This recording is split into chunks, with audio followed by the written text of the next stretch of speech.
ANRP tiwantiwa ẹgbẹ́ tó fi ìmọ̀ ṣọ̀kan ẹgbẹ́ olóríire.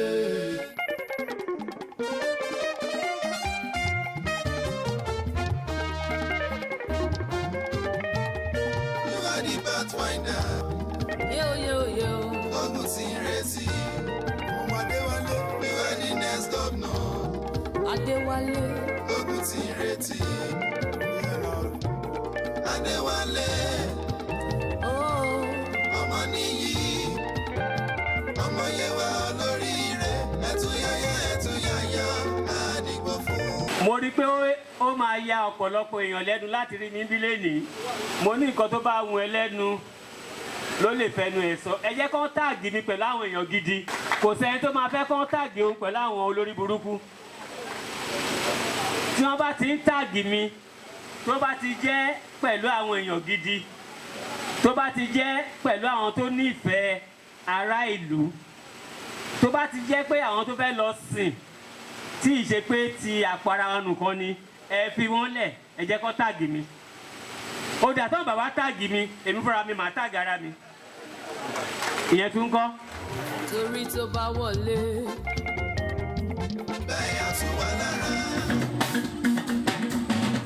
Adewale, you are the master.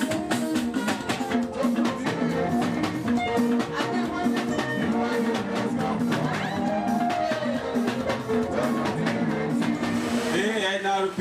Abundant Nigeria. Abundant Nigeria. Covid ń bá ń lọ, àwọn aláyọ̀ lèmi máa ń bá ṣe. Oya Adewale is a go.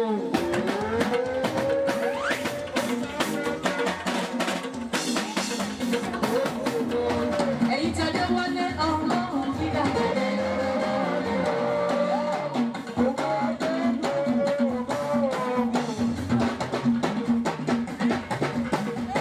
Ẹ̀yin tí ANRP ọlọ́run dídá.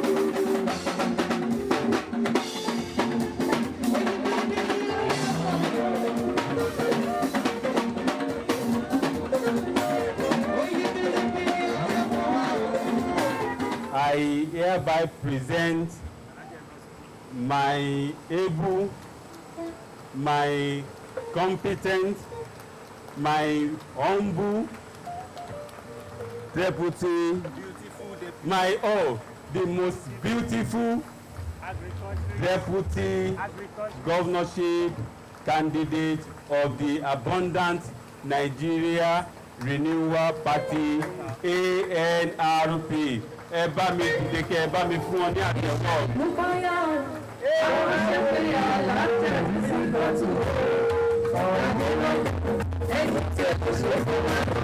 Gbogbo Ògùn lápapọ̀ òun là ń fẹ́. Gbogbo Ògùn lápapọ̀ òun là ń fẹ́. Adéwálé Omoniyi là ó dìbò fún. Ilé wíná. Adéwálé Omoniyi là ó dìbò fún. Là ó dìbò fún. Adéwálé Omoniyi là ó dìbò fún. Ó ti dájú. Gbogbo Ògùn lápapọ̀ òun là ń fẹ́. Gbogbo Ògùn lápapọ̀ òun là ń fẹ́.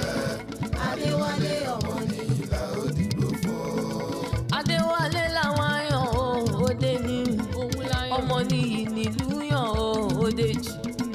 Adéwálé lẹ́gbẹ́ yàn òun ló lè ṣe. Òun ló kájú ẹ̀ ò tó lè tógun ṣe.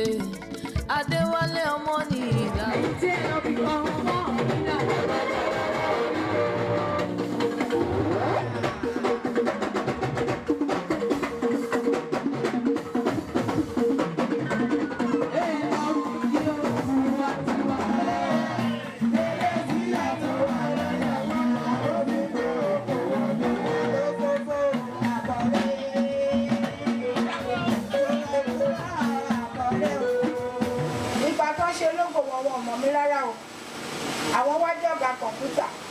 èmi wá jẹ́ àgbẹ̀ tó ń gbin kó ẹ ti ní pé ọwọ́ ọlọ́run kejì nìyẹn ọlọ́run á jẹ́ ká jèrè o àní dààmú o mo rọ gbogbo wa pátápátá ẹgbẹ́ ìlú òrìṣẹ́ ẹgbẹ́ tó lè dojú tì wá.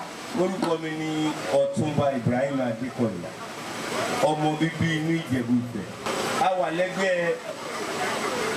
ADP lánàá ṣùgbọ́n lẹ́nìí a ti wà nínú ẹgbẹ́ ANRP Abundant Nigeria Renewal Party. Ní orúkọ ẹgbẹ́ Abundant Nigeria Renewal Party l'Ogun State àti ní gbogbo àgbáyé àgbáyé tọwọ́ tẹsẹ̀ ẹ káàbọ̀ sáàrin wa. ANRP ẹ ṣe mo dúpẹ́ o. Adewale is a go. Is a go. Omoniyi is